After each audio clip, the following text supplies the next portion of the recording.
Howdy hackers, and welcome to the next episode of FairLight TV. This time we're talking about the difference between a disc and a tape, and the reason for this is I'm preparing for a future episode, and there are a few learnings that I would like you to pick up from this episode so that you can better digest the content of the next two episodes, I think, actually. So let's start with tapes. So tapes. Youngsters, you don't recognize this thing.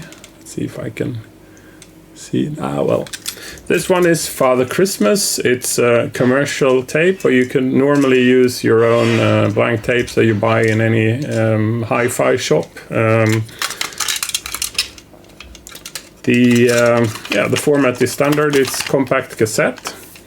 And they were very, very popular, especially the European part of the C64 community. In the US, they tended to lean more towards the discs quite early, but I guess we were less spoiled with money here on this side of the pond.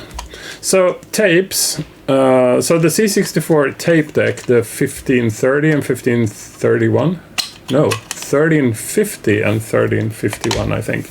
Well, they are just dumb mechanics. They don't contain any logic. They are just the read head. All the logic sits in the on the C64 side. So actually the kernel, which is sort of the OS part of the C64, that's where you have all the load and save logics. And also on tape, there is no index, or you don't know how full the tape is, because the only way you can actually find out is by pressing play, and then you see what the computer finds on that particular tape, and then you need to wind or rewind back and forth, and then press play to actually find what's on the tape. No index, no preparation of the media. You just store, and then the computer stores information on the exact location on the media where you press play and record. So if there was something there beforehand, it's written over. There is no way you can retrieve that, and there is no way the computer even knows that there is something on the actual tape where you press play and record. You just overwrite, and that's a shame. It's your obligation as a user to maintain information of where you are on the tape and ensure that you don't overwrite anything else. The disc, technically it's sort of the same media. So what you see here would be this plastic fish with, or plastic layer with metals in it that in some voodoo-like, totally fantastic way can store magnetism for years and years, or even decades and decades. I have discs now from the 80s. They are still fully readable. Not all of them are. It depends on the quality of the layer, but they are actually fully usable. So here you cannot just store. There is no press and record on the disk drive. So the C64 1541 and all the other disk drives that the Commodore uses, not all of them. There are additional ones with different interfaces, but the standard interface for most devices is the serial port. The computer has a CPU and has RAM, you know that, and then the disk drive has a CPU, same, 6502, and it has RAM. Very little, 2K only, and it has its own kernel. It's bigger than the C64 kernel, so it's actually 16K, I believe. And that handles everything. That handles all the low level. The computer doesn't need to know where it is on the disk and if the disk is full or not. The disk drive will handle all of that, and it will communicate back if it's full or not. But for the disk drive to actually use the disk, it needs to format the disk first.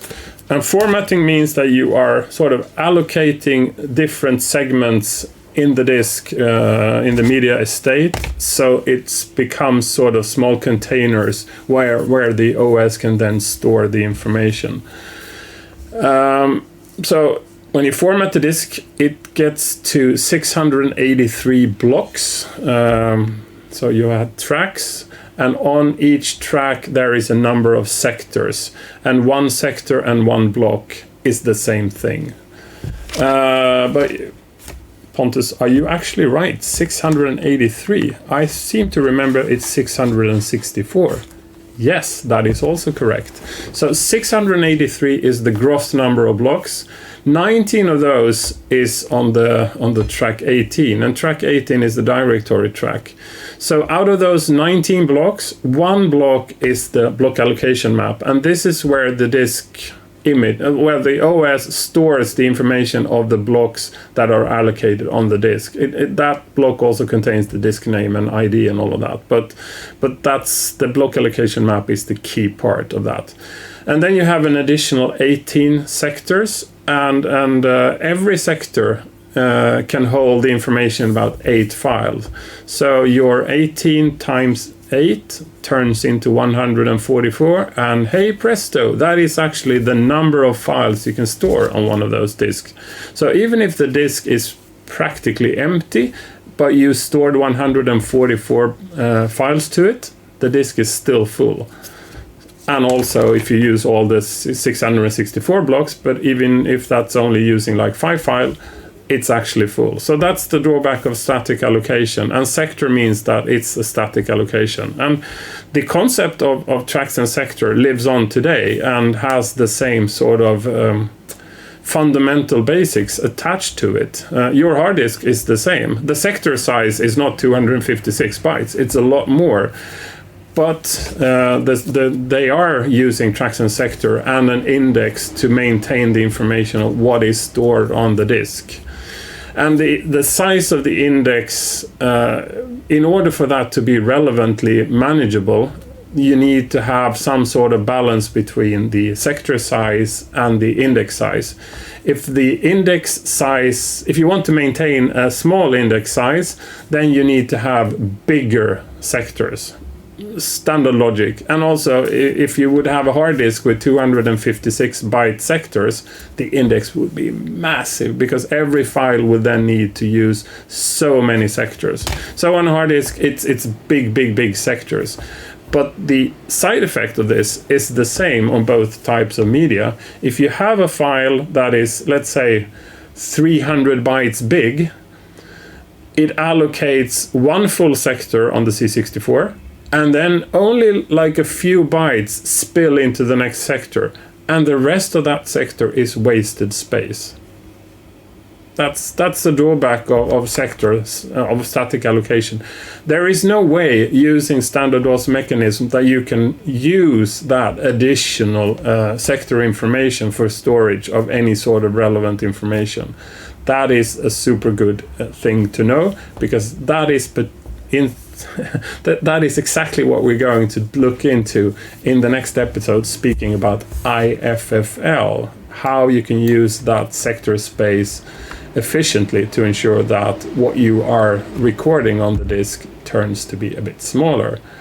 But that's all we had for this time. I'm now trying to finalize the recording, and since this is FairLight TV and it's on YouTube, you are likely wanting to press something down here that says subscribe, or whatever subscribe is in your language.